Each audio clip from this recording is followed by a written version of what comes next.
big thank you to Lexar for sponsoring this week's video.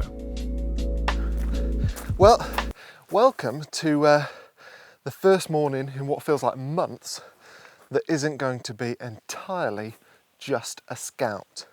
If you've watched many of my videos this summer, you'll probably remember that I've spent all of them moaning that, well, all I'm doing really is scouting for autumn. This morning though, it looks lovely. Oh.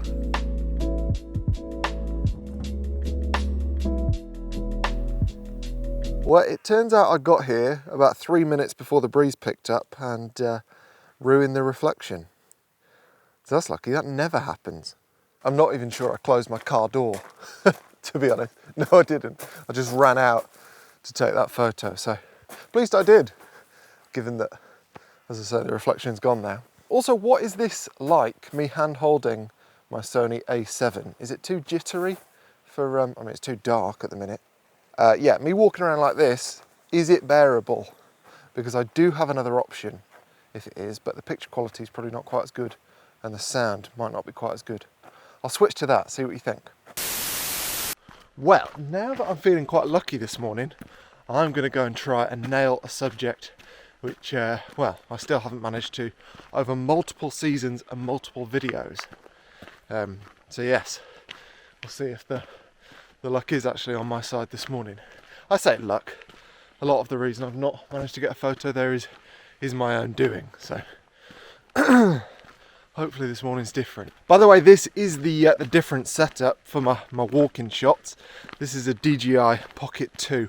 I've had it ages, but I sort of wondered after a while why I'd bought it, because the picture quality is not quite as good as the big Sony that I use. I've not attached an external microphone to it, so the sound might not be that good either. And I just didn't see a need for it. But recently with the walking shots on a Sony A7, it just looks so jittery that I start to feel sick while I'm editing my video. So I don't know, what do you think? Is this a bit more bearable? You've probably not noticed. Still doesn't change the fact that I can't really talk while I walk uphill. But yeah, if you have noticed a difference, please let me know which you prefer. Right, I need to concentrate now because I don't exactly know the way up here.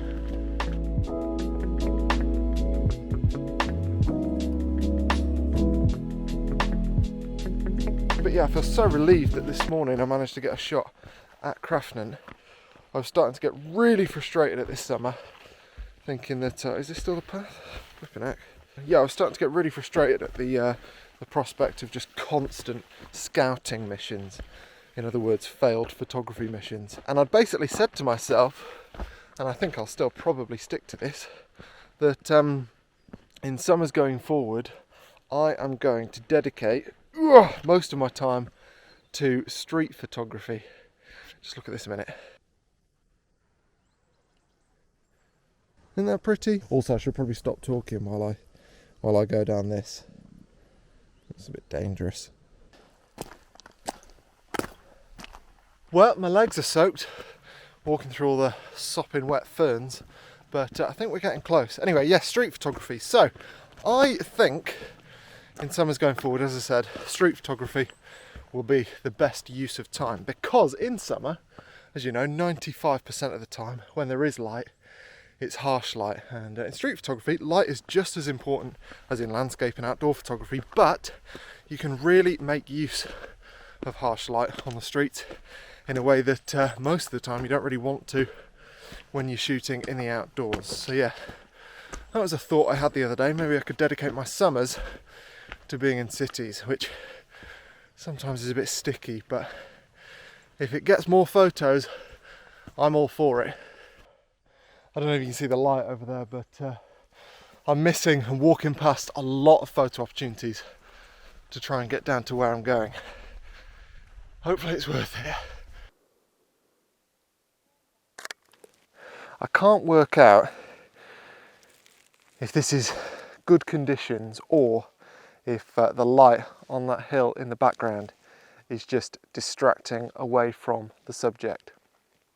I think it either adds depth to the scene or draws your eye away from the barn. And it might be both, but I can't work it out here. Maybe it'll become clearer in the edit. Yeah, awful conditions. I don't know what I was thinking, but it looks rubbish. So, no.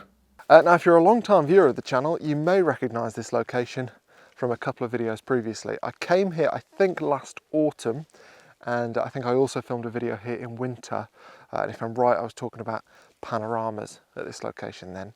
And at the time I was thinking summer might actually be best, having previously thought that both autumn and winter would be best here. So it's good to come back in summer and see just how overgrown all these ferns are. I do think summer actually is best on the basis of today, but yeah, I just don't know about that light. No! Get rid of it. Also, talking about street photography and outdoor landscape type photography, something I've been thinking about recently, and something that street photography has definitely taught me, is that the amount of time it takes to get a photo, i.e. here it's taken me best part of a year to get the right conditions, and these might not even be the right conditions. They're not. But yeah, the time it takes to get a photo does not necessarily correlate to how valuable that photo is. And I think certainly I've found in the past that if I've slaved away for days and days or weeks or months trying to get the best composition for a particular location, if I've had to go back time and time again, if there's been a journey to the photo, sometimes I've placed a bit more value on that photo than other people might, because I know the story behind it. The reality is that the viewer just gets to see the photo. And I think in street photography, so often moments are really, really fleeting, and you might spot an opportunity for a photo in 1 second, take the photo in the next second, and the whole process has been completed in a couple of seconds. And that photo might be better than the one that you've spent the months planning. And I think sometimes it's a bit of a trap that certainly I've fallen into, where you place too much value on a photo because of what it's taken to get that photo. And then you get all confused as to why other people don't seem to appreciate that photo as much as you do. And it's simply, I think, because they don't know the effort it took, which doesn't mean that the end result is correlative. Correlative? It's not correlative, is it? Correlative. Yeah. Anyway, that's the thought I've been having recently while thinking that I should be spending much more time in the summer doing street photography. And actually on that, I'm not even sure I mean street photography. I mean, when I think of street photography, I think of like close up, taking photos from here of people's expressions. But actually, I'm not particularly interested in that. I think I just like the idea of shapes and silhouettes and things of that nature. And that stuff doesn't really have to be in cities. That can be anywhere, but it has to involve life in some way, which again, as you know, that's really what I like to photograph. Man-made things in nature, which is really the only reason I was interested in going to Craftnet this morning for that photo, because there's a house right at the end of the lake, which I think looks really nice. Anyway, waffling on, I should probably try and get a few different versions of this photo in case I decide that the background actually does add to the scene and isn't distracting. Since standing here, I've started to think that maybe it does do a good job at adding depth. Okay, I don't know what I was talking about. I think I was probably just desperate to take photos because of the summer that has been and gone, when I've just taken hardly any photos. But yeah, I don't think those conditions work for that photo. I think summer works, but I think I'll go back when it's moody and there's dark skies and luscious wet greens. I think that'll work much better than that. Also, actually, nothing really to do with the video, but shooting images like that, as you'll know if you watch this channel, is one of my favourite things to do. Basically, profiles of buildings or interesting subjects. Shooting them flat is, well, I like it because it simplifies a scene, and I try my absolute hardest to keep my images at their core simple. Now, there are a couple of things I try and make sure of when I'm shooting profiles of buildings like that. I like to have things in the foreground and the background to add depth to the scene. Obviously, if your subject is completely flat, it's kind of useful to have something that makes the image look a bit more 3D. And also, I rarely shoot subjects like that, i.e. flat, when there is amazing light on the subject. And the reason for that is that in that instance, I like to use the light to create depth on the subject itself. So for example, if you've got a building and the light is casting a shadow on one side of the building, that creates depth and story in the subject and removes some of the need for the foreground and background to be quite as interesting. So sometimes if the light's really good, I'll kind of have to work out whether I'm better off shooting a profile or whether the image is more interesting shooting at an angle and having light and dark on the subject itself and maybe not having the best foreground and background. And there are loads of examples where I've kind of ignored what I've just said, but for the most part, if light is on the subject, I'll try a few different angles. If it's not, more often than not, my preference is to shoot a flat subject. But yeah, as I say, that's not really the point of today's video. It's just something I thought of that might be interesting to talk about. Anyway, a big thank you for watching, and a big thank you also to Lexar for sponsoring this week's video. Just give it a wipe actually. So this is a 2000X SD card from Lexar, and as you might be able to see, it's got read speeds of up to 300 megabytes a second and write speeds of up to 260 megabytes a second, which is fantastic when you're shooting on a Sony a7 Mark IV with its 60 megapixel uncompressed RAW files, which are ridiculous in size.